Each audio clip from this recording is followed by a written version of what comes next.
ಆತ್ಮೀಯ BA, BSW, BCom, BCA, BBA, BSCಯ ಪ್ರಥಮ ಸೆಮಿಸ್ಟರ್ನ ಆತ್ಮೀಯ ವಿದ್ಯಾರ್ಥಿ ಮಿತ್ರರಿಗೆ ನಿಮ್ಮ ನೆಚ್ಚಿನ ಚಾನಲ್ ಆಗಿರುವ BGS ಸ್ಪರ್ಧಾ ಅಕಾಡೆಮಿಗೆ ಸುಸ್ವಾಗತ. ಆತ್ಮೀಯರೇ, ಕೌಶಲ್ಯ ಕನ್ನಡದ ಮೇಲೆ ಪ್ರತ್ಯೇಕವಾದ ಅಂಕಗಳು ಬರೋದರಿಂದ ಇಲ್ಲಿ ಕೌಶಲ್ಯ ಕನ್ನಡದ ನಿಮ್ಮ ಪ್ರಥಮ ಸೆಮಿಸ್ಟರ್ನ ಕೌಶಲ್ಯ ಕನ್ನಡದ ಅತ್ಯಂತ ಸರಳೀಕರಣದ ನೋಟ್ಸನ್ನು ಇಲ್ಲಿ ಚರ್ಚೆ ಮಾಡ್ತಾ ಇದ್ದೇನೆ. ಯಾರೆಲ್ಲ ಇನ್ನೂ ನಮ್ಮ ಚಾನಲ್ಗೆ ಸಬ್ಸ್ಕ್ರೈಬ್ ಆಗಿಲ್ಲ ಆದಷ್ಟು ಬೇಗನೆ ಸಬ್ಸ್ಕ್ರೈಬ್ ಮಾಡಿಕೊಳ್ಳಿ, ಈ ಚಾನಲ್ನ ಉಪಯೋಗವನ್ನು ಪಡೆದುಕೊಳ್ಳಿ. ಈ ಹೊತ್ತು ವಾಣಿಜ್ಯ ವ್ಯವಹಾರದ ಪತ್ರಗಳು ಕುರಿತಾಗಿ ಒಂದಿಷ್ಟು ಸರಳ ಮಾಹಿತಿ. ಈಗಾಗಲೇ ಹೋದ ತರಗತಿಯಲ್ಲಿ ಕೌಶಲ್ಯ ಕನ್ನಡಕ್ಕೆ ಸಂಬಂಧಿಸಿದ ವಿವಿಧ ತರಗತಿಗಳನ್ನು ಮಾಡಿದ್ದೇನೆ. ಈ ಹೊತ್ತು ವಾಣಿಜ್ಯ ವ್ಯವಹಾರದ ಪತ್ರಗಳು ನೋಡೋಣ. ನಿಮ್ಮ 5 ಅಂಕಕ್ಕೆ ಅಥವಾ 1 ಅಂಕಕ್ಕೆ ಅಥವಾ 10 ಅಂಕಕ್ಕೆ ಈ ಕೌಶಲ್ಯ ಕನ್ನಡದಲ್ಲಿ ಬರುವ ವಾಣಿಜ್ಯ ವ್ಯವಹಾರದ ಪತ್ರಗಳ ಕುರಿತಾಗಿ ಕೇಳ್ಬೋದು, ಅಥವಾ 1 ಅಂಕಕ್ಕೆ ಇದರಲ್ಲಿನ ಪ್ರಶ್ನೆಗಳನ್ನು ಕೇಳ್ಬೋದು. ವಿದ್ಯಾರ್ಥಿಗಳು ಒಟ್ಟಿನಲ್ಲಿ ಆಲಿಸಿ. ವಾಣಿಜ್ಯ ವ್ಯವಹಾರದ ಪತ್ರಗಳು ಅಂತ ಇವೆ. ಇದರ ಅರ್ಥ ಹೀಗಿದೆ: ವ್ಯಾಪಾರ ಅಥವಾ ವ್ಯವಹಾರಕ್ಕೆ ಸಂಬಂಧಿಸಿದ ಮಾಹಿತಿಯನ್ನು ಅಧಿಕೃತವಾಗಿ ತಿಳಿಸಲು ಕೇಳಬಯಸುವ ಅಥವಾ ವಿನಿಮಯ ಮಾಡಿಕೊಳ್ಳಲು ಬರೆಯುವ ಪತ್ರಗಳನ್ನು ವಾಣಿಜ್ಯ ವ್ಯವಹಾರ ಪತ್ರಗಳೆಂದು ಕರೆಯುವರು. ನಿಮಗೇನಾದರೂ 5 ಅಂಕದಲ್ಲಿ ವಾಣಿಜ್ಯ ವ್ಯವಹಾರ ಪತ್ರಗಳ ಕುರಿತಾಗಿ ಬರೆಯಿರಿ ಅಂತ ಕೇಳಿದರೆ ಈ ಅರ್ಥವನ್ನು ಮೊದಲು ಅಲ್ಲಿ ಹಾಕಿ ಹೀಗೆ ಬರಿಬೋದು. ಜೊತೆಗೆ ನಾನಿಲ್ಲಿ ಒಂದು ವ್ಯಾಖ್ಯಾನವನ್ನು ಕೂಡ ಕೊಟ್ಟಿದ್ದೇನೆ.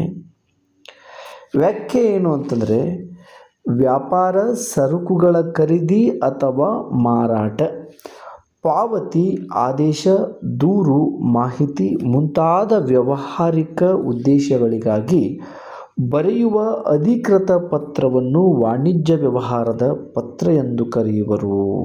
ಹೀಗೆ ನೀವು ವ್ಯಾಖ್ಯಾನವನ್ನು ಕೂಡ ಅಲ್ಲಿ 5 ಅಂಕಕ್ಕೆ ಬರಿಬೋದು. ಇನ್ನಷ್ಟು ಸರಳ ಅರ್ಥದಲ್ಲಿ ಹೀಗಿದೆ: ವ್ಯವಹಾರದಲ್ಲಿ ಬರೆಯುವ ಕಾಗದಗಳನ್ನು ವಾಣಿಜ್ಯ ಪತ್ರಗಳು ಅಥವಾ ವ್ಯವಹಾರ ಪತ್ರಗಳೆಂದು ಕೂಡ ಕರೆಯುತ್ತಾರೆ. ಹೀಗೂ ಕೂಡ ಬರಿಬೋದು.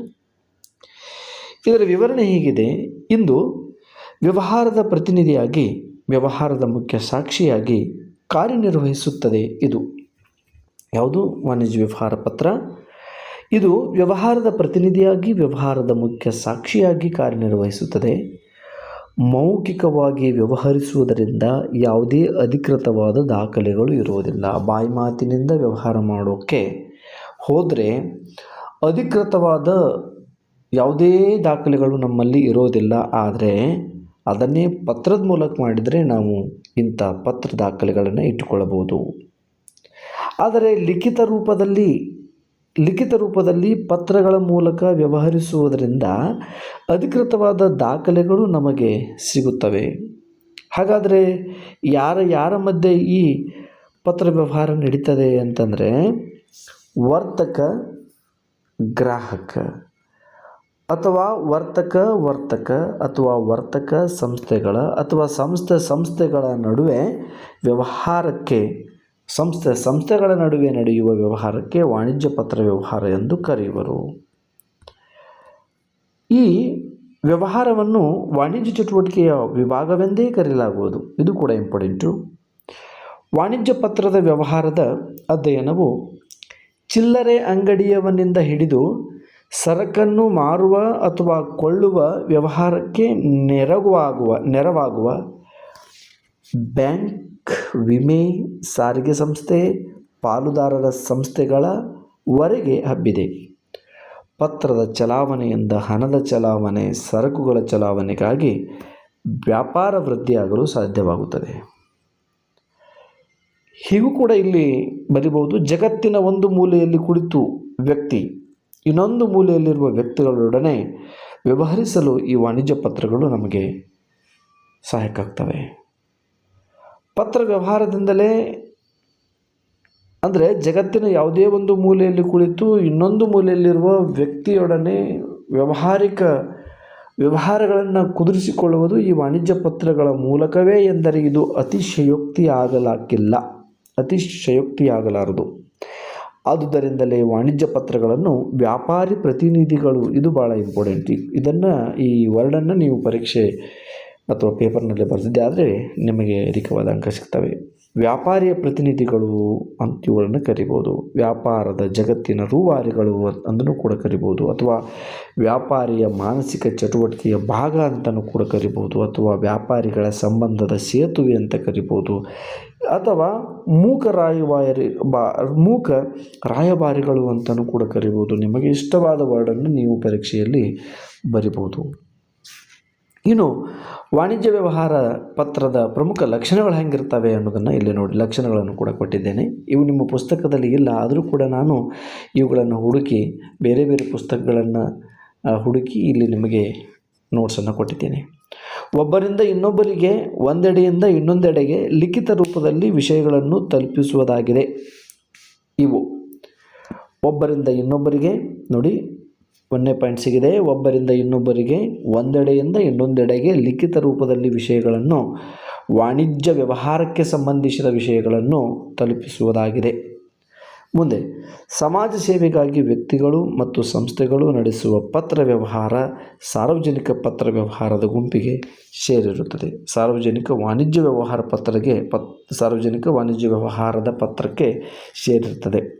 ಮೂರನೇದು, ವಾಣಿಜ್ಯ ಪತ್ರಗಳು ಮುಖ್ಯವಾಗಿ ಸರಕುಗಳನ್ನು ಮಾರುವ ಮತ್ತು ಕೊಳ್ಳುವ ವ್ಯಕ್ತಿಗಳ ವ್ಯಾಪಾರ ವಿನಿಮಯಕ್ಕೆ ಸಂಬಂಧಿಸಿದ ಪತ್ರಗಳಾಗಿವೆ.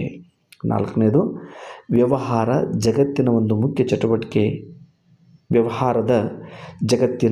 ಮುಖ್ಯ ಚಟುವಟಿಕೆ ಎಂದರೆ ಪತ್ರ ವ್ಯವಹಾರ.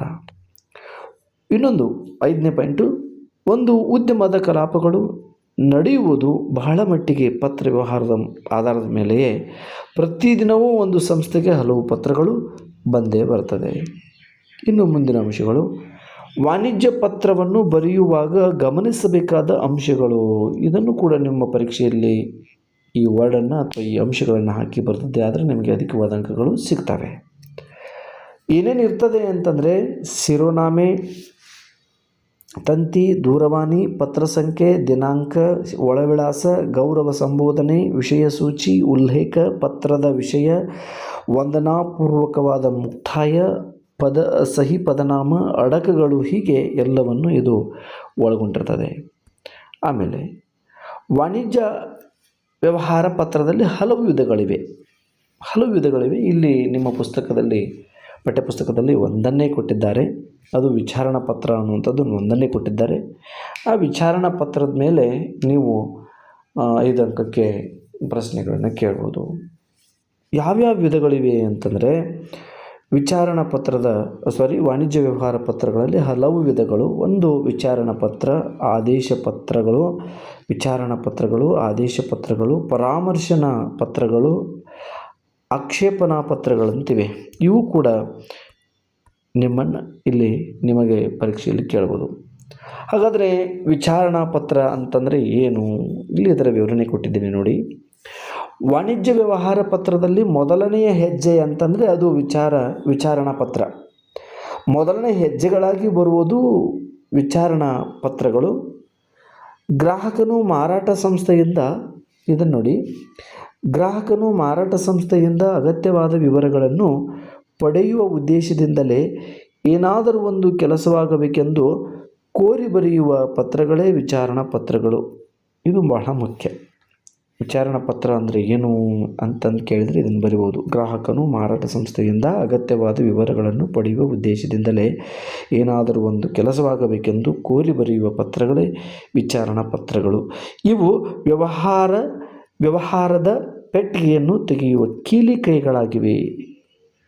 ಮುಂದೆ, ಮಾರಾಟಗಾರರು ತಮ್ಮ ಗ್ರಾಹಕರ ಬೇಡಿಕೆಗಳಿಗೆ ತಕ್ಕಂತೆ ಉತ್ಪಾದಕರು ಅಥವಾ ಸಗಟು ವ್ಯಾಪಾರಿಗಳು, ಹಂಚಿಕೆದಾರರು ಸಕಾಲಕ್ಕೆ ಸರಕುಗಳನ್ನು ಒದಗಿಸಬಲ್ಲರೇ? ನೀಡುವ ರಿಯಾಯಿತಿ, ಸರಕು ಕಳಿಸುವ ವಿಧಾನ, ಹಣ ಸಂದಾಯದ ರೀತಿ ಮುಂತಾದವುಗಳ ಬಗ್ಗೆ ಗ್ರಾಹಕನಿಗೆ ವಿವರಗಳು ಬೇಕಾಗುತ್ತವೆ. ಅದಕ್ಕಾಗಿ ಸರಕು ಇರುವ ಸ್ಥಳವನ್ನು ಹುಡುಕಿಕೊಂಡು ಅದರ ಮಾಲೀಕನನ್ನು ಕಂಡು ವ್ಯಾಪಾರ ಕುದುರಿಸಲಾಗದು. ಆದ ಕಾರಣ ಕುಳಿತ ಕಡೆಯಲ್ಲಿಯೇ ವಿವರಗಳನ್ನು ಪಡೆಯಲು ಗ್ರಾಹಕ ವಿಚಾರಣಾ ಪತ್ರವನ್ನು ಪಡೆಯಬೇಕಾಗುತ್ತದೆ. ಹೀಗೆ ಒಂದು ಸಂಸ್ಥೆಯಿಂದ ತಮಗೆ ಬೇಕಾದ ಸರಕುಗಳನ್ನು ತರಿಸಿಕೊಳ್ಳುವ ಮೊದಲು ಮಾರಾಟ ವಿವರ ಅಥವಾ ಇತರ ಮಾಹಿತಿಯನ್ನು ಪಡೆಯಲು ಬರೆಯುವ ಪತ್ರಕ್ಕೆ ವಿಚಾರಣಾ ಪತ್ರವೆಂದು ಕರೆಯುವರು. ಇಲ್ಲಿ ನಿಮ್ಮ ಪಠ್ಯಪುಸ್ತಕದಲ್ಲಿ ಕೊಟ್ಟಿರುವಂಥ ಮಾದರಿ ಪತ್ರಗಳಿಗೆ ಸಂಬಂಧಿಸಿದ ಹಾಗೆ ಇಲ್ಲಿ ಒಬ್ಬ ವಿದ್ಯಾರ್ಥಿ BCom ಪದವೀಧರನಾದ ವಿದ್ಯಾರ್ಥಿಯೊಬ್ಬ MCom ವ್ಯಾಸಂಗ ಮಾಡುವ ಕುರಿತು ವ್ಯಾಸಂಗದ ಬಗ್ಗೆ ದೊರೆಯಬಹುದಾದ ಸೌಲಭ್ಯಗಳು ಇರುವ ನಿಯಮಗಳು ಮೊದಲಾದವುಗಳನ್ನು ತಿಳಿಯಲು ಕರ್ನಾಟಕ ವಿಶ್ವವಿದ್ಯಾನಿಲಯ ರಿಜಿಸ್ಟ್ರಾರ್ ಅವರಿಗೆ ಪ್ರಾರ್ಥಿಸಿಕೊಂಡು ಒಂದು ಪತ್ರದ ಮಾದರಿಯನ್ನು ಈ ಕೆಳಕಂಡಂತೆ ಬರೆದಿದ್ದಾನೆ. ನೋಡೋಣ. ಒಂದು ಮಾದರಿಯನ್ನು ಕೂಡ ನೀವು ಬರಿಬೋದು. ವಾಣಿಜ್ಯ ವ್ಯವಹಾರದ ಪತ್ರದ ಮಾದರಿ 1. ಇದು ವಿಚಾರಣಾ ಪತ್ರದ ಮಾದರಿ 1. ಬರೆದವರು ಯಾರು ಅಂತಂದರೆ ಶಿವಕುಮಾರ್ ಹಂಜಿ BCom ವಿದ್ಯಾರ್ಥಿ, 19ನೇ ರಸ್ತೆ, ಕಡೆ ಬಜಾರ್, ಬೆಳಗಾವಿ. ದಿನಾಂಕವನ್ನು ನೀವು ನಿಮಗೆ ತಿಳಿದ ದಿನಾಂಕವನ್ನು ಬರೆಯಬಹುದು ಅಥವಾ ಪರೀಕ್ಷಾ ದಿನಾಂಕವನ್ನು ಇಲ್ಲಿ ಬರೆಯಬಹುದು. ನೀವು ಪರೀಕ್ಷೆ ಬರೆಯುತ್ತಿರುವ ದಿನಾಂಕವನ್ನು ಇಲ್ಲಿ ಬರೆಯಬಹುದು. ಯಾರಿಗೆ ಕಳಿಸಿದ್ದಾನೆ ಅಂತಂದರೆ ರಿಜಿಸ್ಟ್ರಾರ್ ಅವರು ಕರ್ನಾಟಕ ವಿಶ್ವವಿದ್ಯಾಲಯ ಧಾರವಾಡ ಇವರಿಗೆ ಕಳಿಸಿದ್ದಾನೆ. ವಿಷಯ ಹೀಗಿದೆ ನೋಡಿ. ಮಾನ್ಯರೇ, ನಾನು ಬೆಳಗಾವಿ ರಾಣಿ ಚೆನ್ನಮ್ಮ ವಿಶ್ವವಿದ್ಯಾನಿಲಯದ ವಿದ್ಯಾರ್ಥಿ. 2007-2008ನೇ ಸಾಲಿನ BCom ಪದವಿ ಪರೀಕ್ಷೆಗೆ ಕುಳಿತು ಪ್ರಥಮ ದರ್ಜೆಯಲ್ಲಿ ಪಾಸಾಗಿರುವೆನೆಂದು ತಿಳಿಸಲು ಸಂತೋಷವೆನಿಸುತ್ತದೆ. ಕರ್ನಾಟಕ ವಿಶ್ವವಿದ್ಯಾಲಯದಲ್ಲಿ ನಾನು MCom ಪದವಿಯ ವ್ಯಾಸಂಗವನ್ನು ಮುಂದುವರಿಸಬೇಕು ಎಂದಿದ್ದೇನೆ. ಈ ಪದವಿಯ ವ್ಯಾಸಂಗದ ಬಗ್ಗೆ ತಮ್ಮ ವಿಶ್ವವಿದ್ಯಾನಿಲಯದಲ್ಲಿ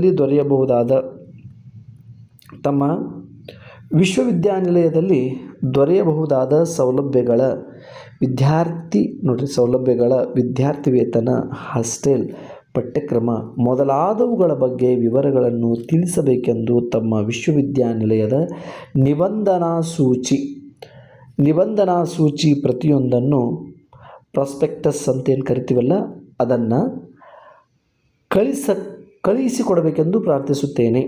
ನನ್ನ ವಿಳಾಸದ ಅಂಚೆಯ ಲಕೋಟೆಯೊಂದನ್ನು ಈ ಪತ್ರದೊಂದಿಗೆ ಕಳುಹಿಸಿರುತ್ತೇನೆ. ನಿಮ್ಮ ಉತ್ತರಕ್ಕಾಗಿ ನಿರೀಕ್ಷಿಸುತ್ತಿದ್ದೇನೆ. ವಂದನೆಗಳೊಂದಿಗೆ ತಮ್ಮ ವಿಶ್ವಾಸಿ ಶಿವಕುಮಾರ್ ಹಂಜಿ. ಇದು ನೋಡಿ, ನೀವು ಕೂಡ ನಿಮ್ಮ ಪರೀಕ್ಷೆಯಲ್ಲಿ ಈ ರೀತಿಯಾದ ಮಾದರಿ ಪತ್ರವನ್ನು ನೀವು ಬರೆದಿದ್ದೇ ಆದರೆ ನಿಮಗೆ 5 ಅಂಕಗಳು ಸಿಗ್ತವೆ. ವಿದ್ಯಾರ್ಥಿಗಳು ಇದನ್ನು ನೋಡಿಕೊಳ್ಳಬಹುದು, ಜೊತೆಗೆ ಬರೆದಿಟ್ಟುಕೊಳ್ಳಿ. ಇನ್ನು ಇಲ್ಲೊಂದು ವಾಣಿಜ್ಯ ವ್ಯವಹಾರದ ಪತ್ರವನ್ನು ಕೊಟ್ಟಿದ್ದೇನೆ, ಮಾದರಿ ಪತ್ರವನ್ನು. ವಾಣಿಜ್ಯ ವ್ಯವಹಾರ ಪತ್ರದ ಮಾದರಿ ಇಲ್ಲಿದೆ ನೋಡಿ. ನಾಲ್ವಾಡ್ ಬ್ರದರ್ಸ್ ಅವರು ಬರೀತಾರೆ ಇದನ್ನು. Nalwad brothers, ಕಾಕತಿವೇಸ್ road, Belagavi. ದಿನಾಂಕವನ್ನು ನಿಮಗೆ ತಿಳಿದ ದಿನಾಂಕವನ್ನು ನೀವು ಬರೆದುಕೊಳ್ಳಿ.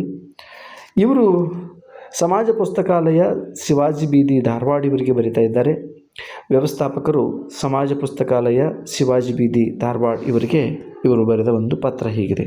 ಇವರಿಗೆ: ಮಹನೀಯರೇ, ನೀವು ಇತ್ತೀಚೆಗೆ ಡಾಕ್ಟರ್ ಶಿವರುದ್ರಪ್ಪನವರ ಸೌಂದರ್ಯ ಸಮೀಕ್ಷೆ ಎಂಬ ಗ್ರಂಥವನ್ನು ದ್ವಿತೀಯ ಮುದ್ರಣ ಮಾಡಿಸಿ ಪ್ರಕಟಿಸಿರುವುದನ್ನು ತಿಳಿದು ನನಗೆ ಸಂತೋಷವಾಗಿದೆ. ಈ ಗ್ರಂಥದ 100 ಪ್ರತಿಗಳು ನಮಗೆ ಈಗ ಅತ್ಯಗತ್ಯವಾಗಿ ಬೇಕಾಗಿವೆ.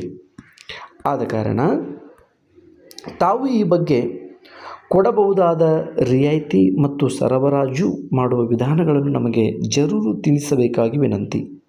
ಹಿಂದೆಯೂ ನಿಮ್ಮಿಂದ ಭಾರಿ ಮೊತ್ತದ ಗ್ರಂಥಗಳನ್ನು ನಾವು ತರಿಸಿ ವಿಕ್ರಯಿಸಿರುವುದುಂಟು. ನಿಮ್ಮ ಸೂಕ್ತ ಜವಾಬನ್ನು ಪರಿಶೀಲಿಸಿ ನಾವು ಕೂಡಲೇ ನಿಮಗೆ ಆದೇಶ ಪತ್ರ ಕಳುಹಿಸುತ್ತೇವೆ. ಇಂತಿ ತಮ್ಮ ವಿಶ್ವಾಸಿಗಳು, ನಾಲ್ವಾಡ್ ಬ್ರದರ್ಸ್. ಪರವಾಗಿ ಯುವರಾಜ್, ವ್ಯವಸ್ಥಾಪಕರು. ಇವರು ಬರೆದಿರುವಂಥ ಪತ್ರ. ವ್ಯವಸ್ಥಾಪಕರು ಸಮಾಜ ಪುಸ್ತಕಾಲಯಕ್ಕೆ ಇವರು ಬರೀತಾರೆ. ಇದನ್ನು ಕೂಡ ವಿದ್ಯಾರ್ಥಿಗಳು ನೀವು ಮಾದರಿ ಪತ್ರವನ್ನು ಬರೆದಿಟ್ಕೊಂಡು ನಿಮ್ಮ ಪರೀಕ್ಷೆಯಲ್ಲಿ ನೀವು ಬಳಸ್ಬೋದು. ವಿದ್ಯಾರ್ಥಿಗಳಿಗೆ ಸೂಚನೆ ಏನು ಅಂತಂದರೆ, ಈ ಕ್ಲಾಸ್ಗಳಲ್ಲಿ ಕೇಳಿರುವಂಥ ಈ ನೋಟ್ಸ್ಗಳನ್ನು ನೀವು ಬರೆದಿಟ್ಕೊಂಡ್ರೆ ನಿಮಗೆ ಬಹಳ ಉತ್ತಮ, ಪರೀಕ್ಷೆಯಲ್ಲಿ ಮರಳಿ ಓದಲಿಕ್ಕೆ ಉತ್ತಮ. ಇಷ್ಟು ಈ ಹೊತ್ತಿನ ವಾಣಿಜ್ಯ ವ್ಯವಹಾರದ ಪತ್ರಗಳ ಕುರಿತಾಗಿರುವಂಥ ಅರ್ಥ ಮಾಹಿತಿ. ಇಷ್ಟು ಆಲಿಸಿದ್ದಕ್ಕೆ ಅನಂತ ಧನ್ಯವಾದಗಳು. BJ ಸ್ಪರ್ಧಾ ಅಕಾಡೆಮಿ, ಭೀಮನ ಸರ್.